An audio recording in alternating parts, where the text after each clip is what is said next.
Inauguration pluvieuse, inauguration. Merci. Pour votre première visite à la Mur Argent, vous inaugurez un musée. Je ne peux que vous souhaiter vous voir plus souvent, monsieur le sous-préfet. Le bâtiment dans lequel vous avez pénétré représente ce que je qualifierais de navire amiral du label secret de fabrique. En effet, avec ses 1000 mètres carrés de surface au sol, sur 4 niveaux, et ses quelques 400 mètres carrés de machinerie en parfait état de conservation, c'est le plus imposant. En 1824, M. Pascal, négociant à la Mure, achète plusieurs terrains sur les bords de l'Issole et fait construire un bâtiment afin d'y installer une fabrique de draps, appelée Draperie. Il suit l'exemple d'André Honorat, négociant à Saint-André-les-Alpes, qui, quelques années plus tôt, fit construire la première draperie à une centaine de mètres d'ici. Ce type de bâtiment, équipé de nombreuses machines dédiées à la transformation de la laine, voire du chanvre, en tissu, est nouveau dans le paysage. La production mécanisée bouleverse totalement l'économie locale. Très vite, les établissements comme celui de Pascal se multiplient et bousculent l'organisation du travail de la laine, pratiquée depuis des siècles, l'hiver, par les paysans à leur domicile. À l'été 1861, éclate un incendie et la draperie est anéantie. En 1862, Édouard Dole, originaire d'Angles, fait l'acquisition de la draperie incendiée afin d'y relancer l'industrie textile. Dès lors, ce site et la famille Dole seront inséparables. Suite au décès d'Édouard en 1886, son fils Achille reprend la draperie dans un contexte critique. L'activité a fortement diminué, l'entreprise n'emploie plus qu'une vingtaine d'employés, la concurrence avec l'importation de laine et tissus plus légers et bon marché, notamment depuis l'Angleterre, provoque la fermeture des draperies. La draperie Dole n'y échappe pas. Le site n'est toutefois pas abandonné et sa transformation en minoterie a lieu en 1902. Grâce à sa prise d'eau sur l'Issole, impérative pour ce type d'industrie, la transformation est réalisée. Les 4 étages sont utilisés pour déployer les machines correspondantes aux différentes étapes du processus de meunerie. L'automatisation est réalisée grâce à l'acquisition d'une machinerie moderne provenant de l'atelier de Marseille du fabricant suisse d'Averio. La voie de chemin de fer également, ouverte depuis 1892 entre Saint-André et Digne, et l'annonce de son achèvement entre Digne et Nice doit faciliter l'approvisionnement en blé et l'exportation de la farine. Vu qu'on a bien fait de la remettre en route. Les minoteries sont peu nombreuses dans les Basses-Alpes, on en compte 15 en 1917. Les moulins à meule en pierre sont parfois beaucoup plus nombreux, mais ils produisent moins vite et de moindre qualité.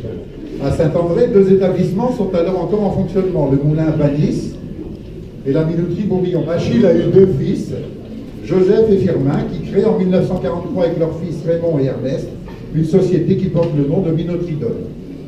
À la fin des années 40, Raymond crée une fabrique de pâtes alimentaires sous la marque La Reine des Alpes, juste ici à côté.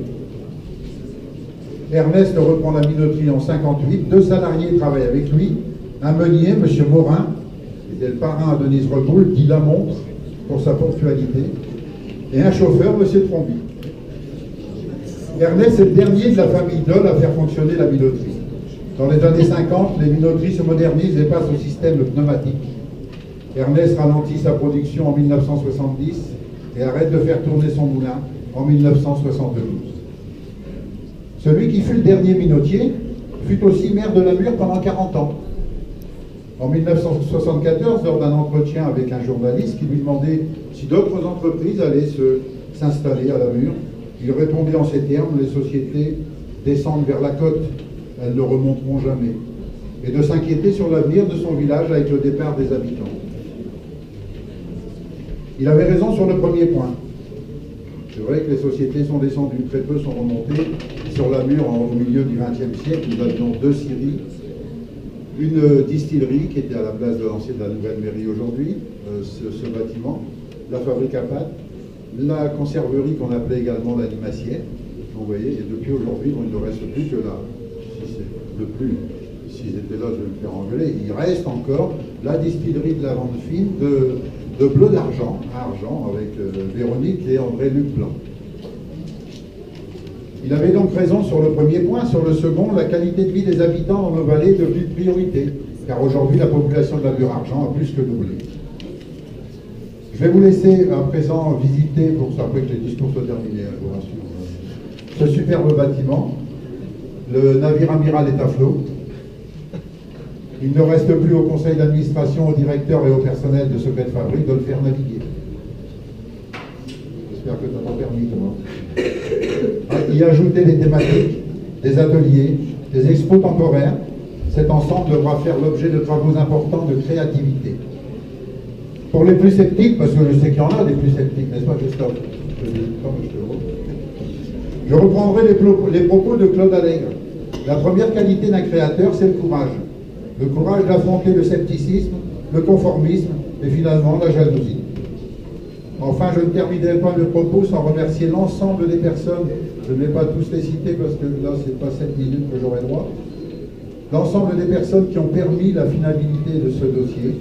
Et j'aurai une pensée émue, quand même, pour notre ami Lucien Gauthier d'Entrevaux, membre du conseil d'administration Secret de Fabrique, qui nous a quittés trop tôt en janvier dernier.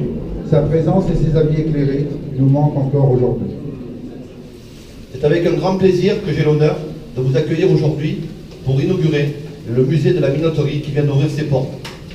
Merci à vous tous qui avez répondu à cette invitation aussi nombreux.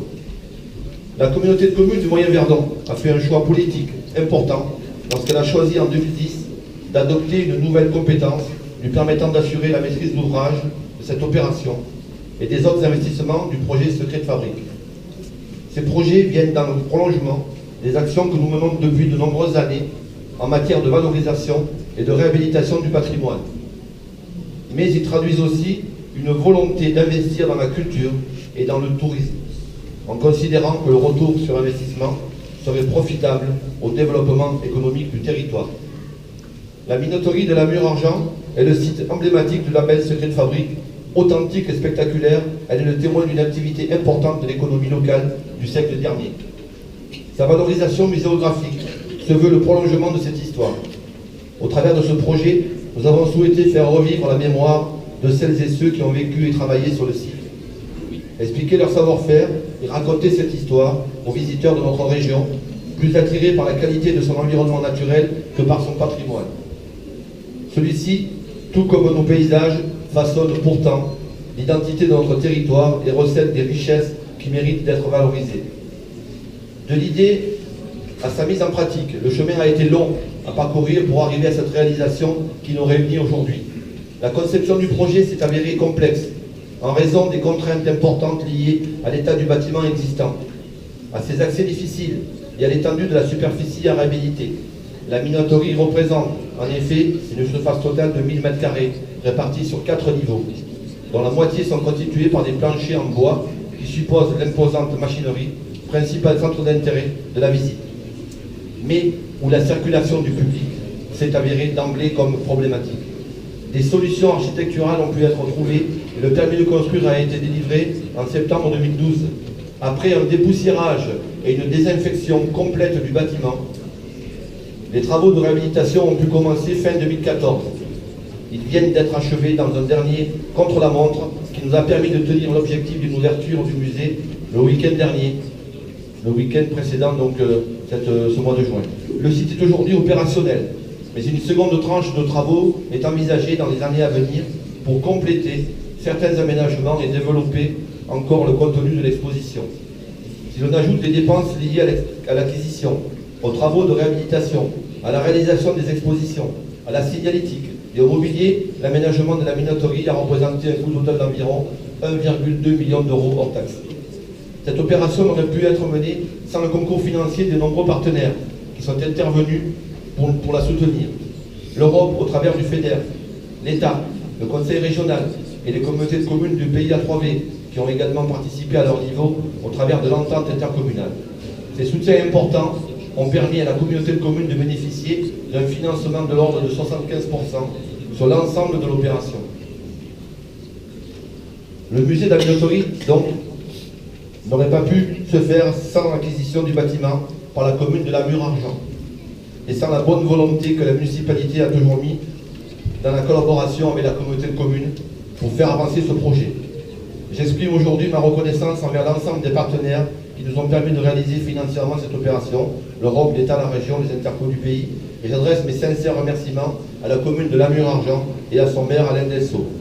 Sur le plan technique, je remercie notre architecte Philippe Dondzierkovic et nos scénographes, nos escadènes et l'omnibus, ainsi que toutes les entreprises qui ont réalisé des travaux.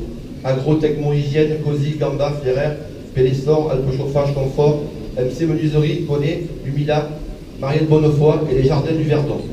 Je voudrais aussi insister sur le fait que la muséographie a été largement enrichie grâce au concours technique de plusieurs partenaires, parmi lesquels le service régional de l'inventaire, la conservation départementale du patrimoine et la Fédération des Moulins de France, et grâce à la participation d'habitants du territoire et de la famille Edol particulièrement, dont vous pourrez découvrir les témoignages dans l'exposition. Il serait trop long de citer tous ceux qui ont participé à ce travail, mais je tiens à tous les remercier chaleureusement. Ils se reconnaîtront. J'espère que le musée fera honneur à leur implication et sera à la hauteur de leurs attentes. Je tiens aussi, bien entendu, à saluer le personnel de la communauté de communes du Moyen-Verdon qui a assuré le suivi technique, administratif et financier, et les quelques élus qui avaient donc le choix, la décision de suivre le chantier. Je pense particulièrement à Christophe Lacobi, ainsi que celui du pays, de la régie, qui nous ont accompagnés. Merci enfin à tous les élus communautaires pour la confiance qu'ils ont placée dans la réussite de ce beau projet qui a occupé l'ordre du jour de nos nombreuses réunions depuis 5 ans. J'espère que vous serez séduits par le voyage auquel la minoterie vous invite et que vous aurez envie de le prolonger en découvrant les secrets de fabrique des autres sites du label. Merci pour votre écoute. Dans cette magnifique bâtisse de pierre chargée d'histoire, pensé de longue date, le musée de la minoterie a mûri, a grandi avec le secret de fabrique. Jean Jaurès écrivait dans l'un de ses poèmes « L'union de la terre et du soleil n'ont pas suffi à engendrer le blé. Il a fallu l'intervention de l'homme, de sa pensée inquiète et de sa volonté patiente. Il en est de même pour ce musée. C'est la récolte d'un important travail collectif, mené avec patience et persévérance, porté par la communauté des communes du Moyen-Verdon, pour le compte d'une entente intercommunale réunissant les 5 communautés du pays à 3D, As, Verdon, Mer et Var. Le département s'est inscrit au sein de l'effort entrepris par tous, en assurant une mission de conseil technique et scientifique en vue de la réalisation des 4 espaces muséographiques. Cette mission confiée à Madame Marie-Christine Rignat, conservateur départemental, s'est exercée en concertation avec les responsables culturels du pays à 3D et les institutions de l'État, l'ADRAC, service régional de l'archéologie et de la région Provence-Alpes-Côte d'Azur. C'est le rôle des collectivités territoriales de s'impliquer dans le développement d'une politique culturelle d'ampleur, dans le seul but de rendre accessible à tous et à toutes la richesse de notre passé, de notre savoir-faire, de notre histoire, comme ce musée se propose aujourd'hui de le faire. Après l'ouverture du musée de la distillerie de Varennes l'année dernière, l'ouverture de ce site phare participera aujourd'hui activement au développement de l'attractivité économique et touristique du département. Secret de fabrique et, je n'en doute pas, le label de la réussite. Je vous remercie.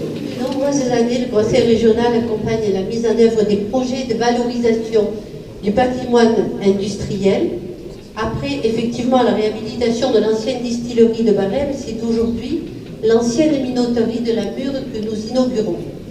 Cet équipement muséographique est le plus important, réalisé dans le cadre du label Secret de fabrique, décliné à l'échelle du pays, As, Verdon, Vaire et Var.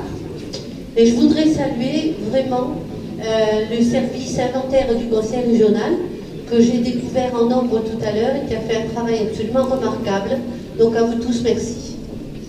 Ce label est un label culturel et touristique de valorisation des patrimoines culturels et artisanaux, et je le redis, retenu et reconnu comme tel grâce au travail du service de l'inventaire et du patrimoine de la région Provence-Alpes-Côte d'Azur, porté ici bien sûr par le pays, mais aussi par la communauté de communes du Moyen-Verdon, avec, si j'ai tout bien compris, une régie créée pour la gestion des musées et qui a maintenant la forme d'un service administratif doté de la personnalité morale et surtout de l'autonomie financière.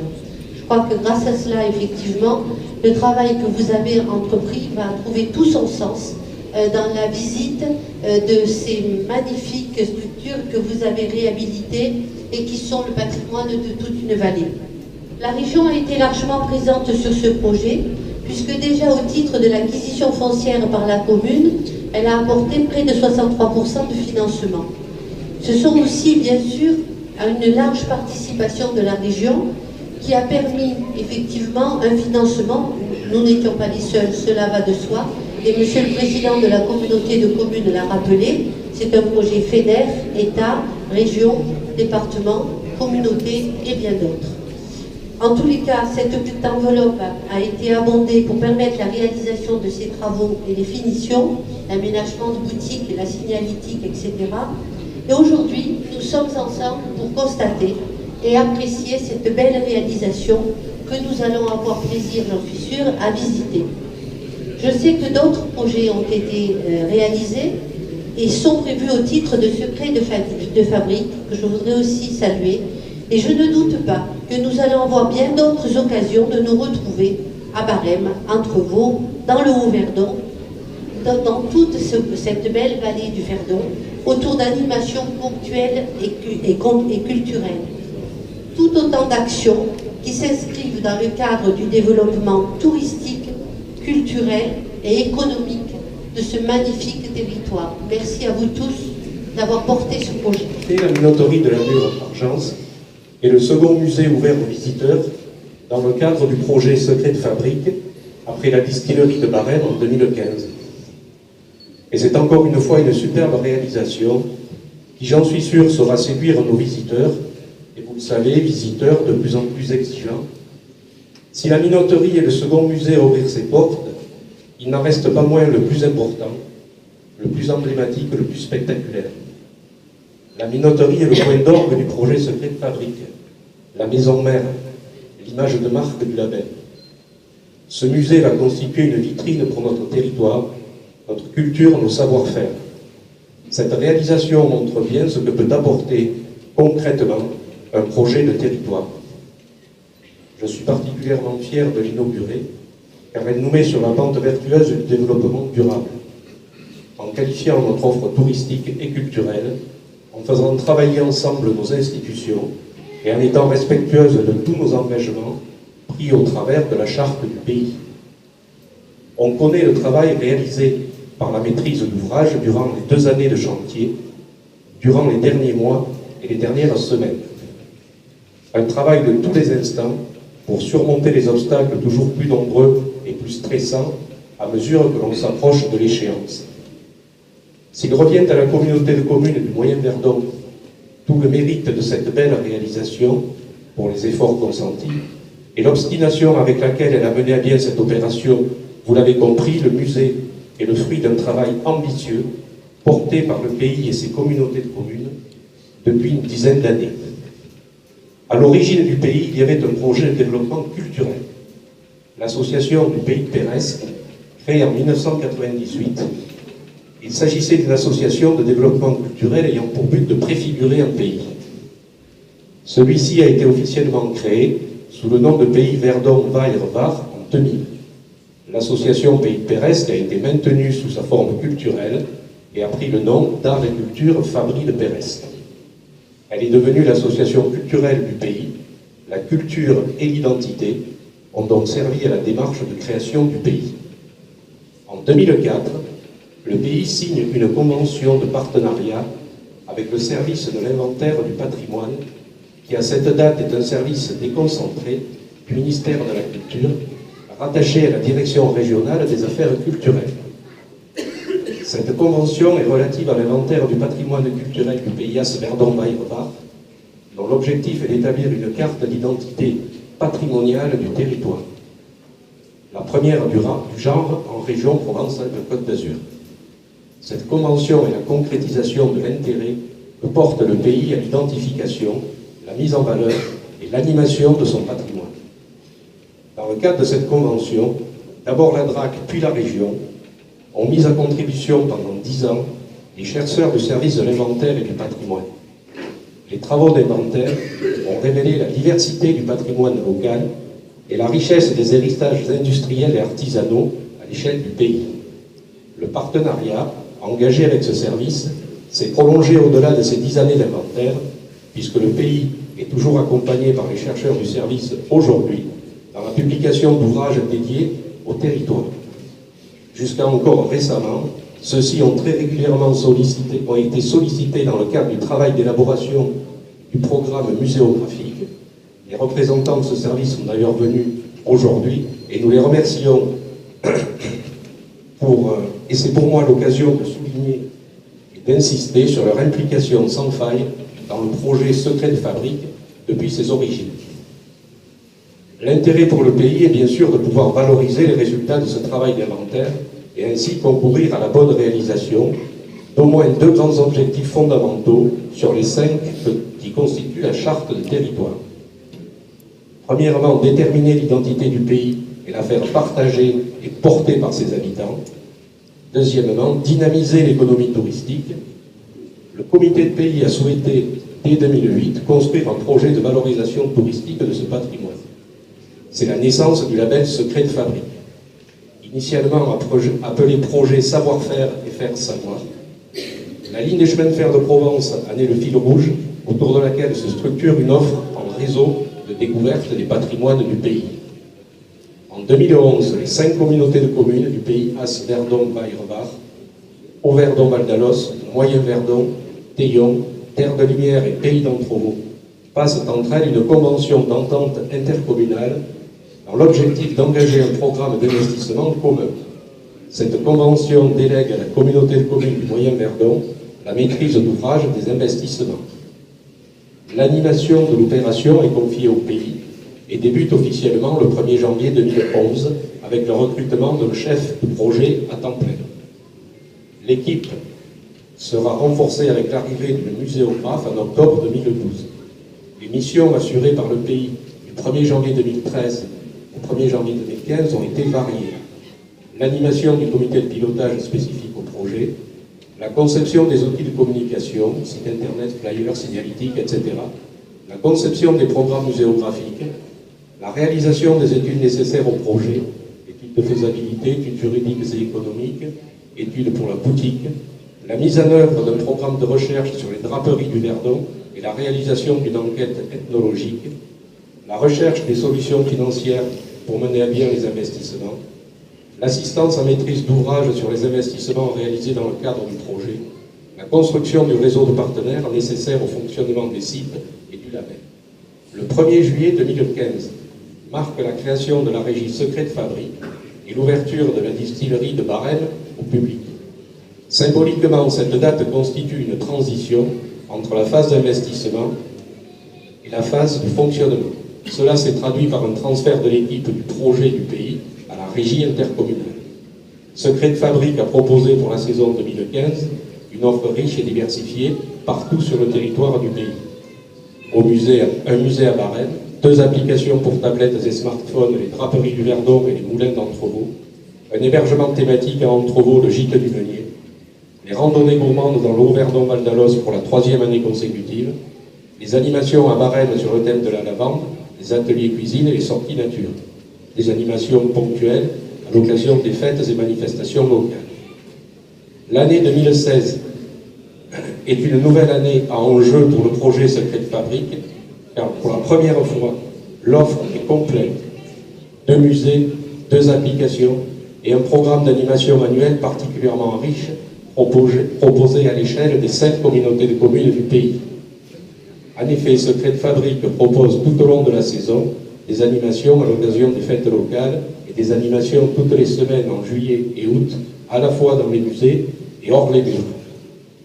Pour conclure, comme le pays a été notamment en charge de la rédaction des contenus muséographiques, je tiens à remercier plus spécifiquement tous les habitants, bénévoles, associatifs, enquêtés, collectionneurs, donateurs d'iconographie ou d'archives qui se sont appropriés le projet et qui ont donné de leur temps bénévolement pour que ce musée puisse exister de manière sensible et qualitative. Merci à tous. Moi, ce qui me semblait surtout intéressant, c'est de montrer le partenariat. Le partenariat entre l'État, entre les différentes collectivités territoriales, entre d'autres services de l'État, j'y reviendrai tout à l'heure, et également les particuliers et les habitants de ce territoire. Le partenariat est important. Monsieur le Président, vous l'avez rappelé, l'idée vient du pays. Ensuite, il y a une entente intercommunale qui a vu le jour pour permettre la gestion, l'administration de la régie de secret de fabrique. Après la distillerie de Barème l'an dernier, aujourd'hui le musée de la minoterie. Le patrimoine culturel, le patrimoine industriel, le patrimoine artisanal est fondamental pour nos territoires ruraux et nos territoires de montagne. Oui, il y a un site, ce sont des sites majestueux au niveau des paysages, mais également il est important de travailler sur le passé et de pouvoir comme ça également transmettre. La transmission est quelque chose qui me tient beaucoup à cœur.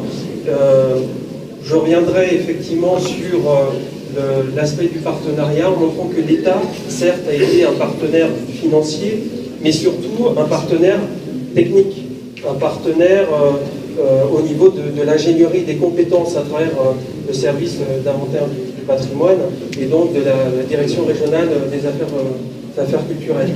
Donc ce qui est important pour le territoire, c'est la diversité et la diversification touristique. J'ai assisté mardi dernier à l'Assemblée générale.